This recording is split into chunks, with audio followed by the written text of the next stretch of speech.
मसीह में आप सबको सलाम। खुदावंद आपको और आपके ख़ानदान को बरकत, सेहत और तंदुरुस्ती अता करे। मसीह यस्सु नासरी के नाम से आमीन। हमारे लिए आज की तिलावत मुक़द्दस यूहन्ना रसूल का पहला ख़त, दूसरा बाब, 12 से 17 आयत। जो कोई खुदा की मर्ज़ी पर चलता है वो हमेशा तक कायम रहता है।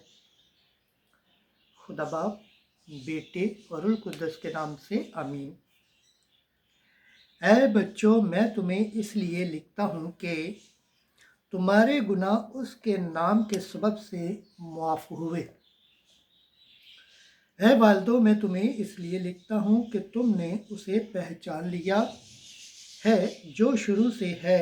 ऐ नौजवानों, मैं तुम्हें इसलिए लिखता हूँ कि इस शरीर पर गालिब आए हो। ऐ बच्चों, मैं तुम्हें इसलिए लिखता हूँ कि तुमने बाप को पहचान लिया है। ऐ वालिदो, मैंने तुम्हें इसलिए लिखा है कि तुमने उसे पहचान लिया है जो शुरू से है। ऐ नौजवानों, मैंने तुम्हें इसलिए लिखा है कि तुम मजबूत हो और खुदा का कलाम तुम में बसता है और तुम उस शरीर पर गालिब आए हो। दुनिया और दुनिया की चीज़ों की मोहब्बत ना रखो।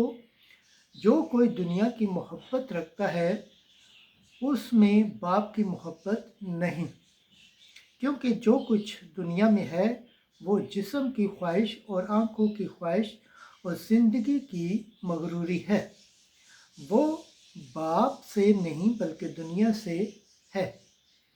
और दुनिया और उसकी ख्वाहिश मिटती जाती है, लेकिन जो खुदा की मर्ज़ी पर चलता है वो हमेशा तक कायम रहता है। पाकलम के पढ़े और सुन जाने पर खुदावंद की बरकत हो। खुदावंद का शुक्र हो, आमीन। आज का ज़बूर पढ़ा जाएगा, ज़बूर 95, 7वीं आयत से 10वीं आयत तक।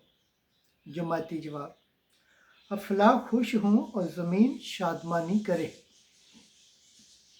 ऐ कौमों के घरानों, खुदावंद ही से हशमत और कुव्वत मंसूब करो। खुदावंद से उसके नाम की अज़मत मंसूब करो। जमाती जवाब। अफला खुश हूँ और ज़मीन शादमानी करे। हदिया लाओ और उसकी बारगाहों में आओ। पाक अरैश से खुदावंद को सजदा करो। ऐ सारी ज़मीन उसके हजूर कांपती रह। जमाती जवाब। अफला खुश हूँ और ज़मीन शादमानी करे। कौमों के दरमियान मनादी करो, क्योंकि खुदावंद सल्तनत करता है। उसने जहान कायम किया है, वो जुम्मश ना खाए। वो उम्मतों का रास्ते से इंसाफ करता है। जमाती जवाब। अफला खुश हूँ और ज़मीन शादमानी करे। खुदावंद के पाकलम पढ़े और सुन जाने पर खुदावंद की बरकत हो। खुदावंद का शुक्र हो, आमीन। नारे हम्द। Hallelujah, hallelujah, hallelujah.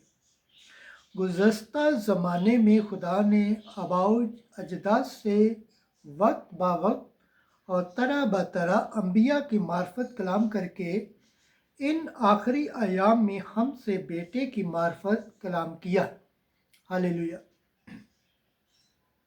आज की अंजील मुकद्दस लूका के मुताबिक दूसरा बाब 36 से 40 है। हन्ना ने आकर बच्चे की बाबत उनसे बातें की जो यरूशलेम की रिहाई के मुंतज़िर थे।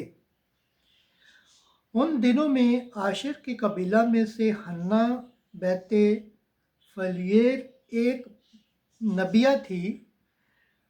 वो बहुत उम्र सीधा थी और वो कंवारपन के बाद 7 बरस तक शोहर के साथ रही।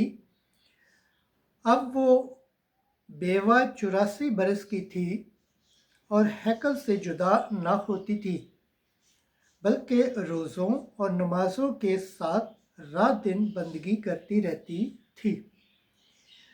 और उसने भी उसी घड़ी पास आकर खुदावंद की हम्द की और उसकी बाबत उन सब से बातें की जो यरूशलेम की रहाई के मुंतज़िर थे। और जब वो खुदावंद की शरीयत के मुताबिक सब कुछ कर चुके तो जलील में अपने शहर नासरत को लौट गए। और वो बच्चा बढ़ता और मजबूत होता गया और हिकमत से मामूर था और खुदा का फजल उस पर था।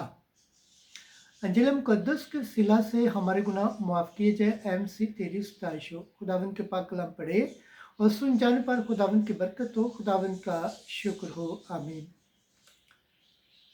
खुदा बाप, बेटे और रूह कुद्दस के नाम से आमीन। अजीज दोस्तों, आप सबसे गुजारिश है इस चैनल को ज़्यादा से ज़्यादा शेयर करें, लाइक करें, सब्सक्राइब करें और कमेंट्स करें और बेल आइकन को प्रेस करना ना भूलें ताकि हर आने वाली वीडियो का नोटिफिकेशन सबसे पहले आप तक पहुंचे। जिस तरह आप खुदावंद के पाक और ज़िंदा कलाम से बरकत पाते हैं, सेहत पाते हैं, तंदुरुस्ती पाते हैं और खुदावंद की निजात हासिल करने के लायक ठहरते हैं, इसी तरह गैर अक़वाम तक भी इस चैनल को शेयर करें ताकि वो भी खुदावंद के पाक और ज़िंदा कलाम से बरकत पाएँ, सेहत पाएँ, तंदुरुस्ती पाएँ और खुदावंद की निजात हासिल करने के लायक ठहरे। आमीन।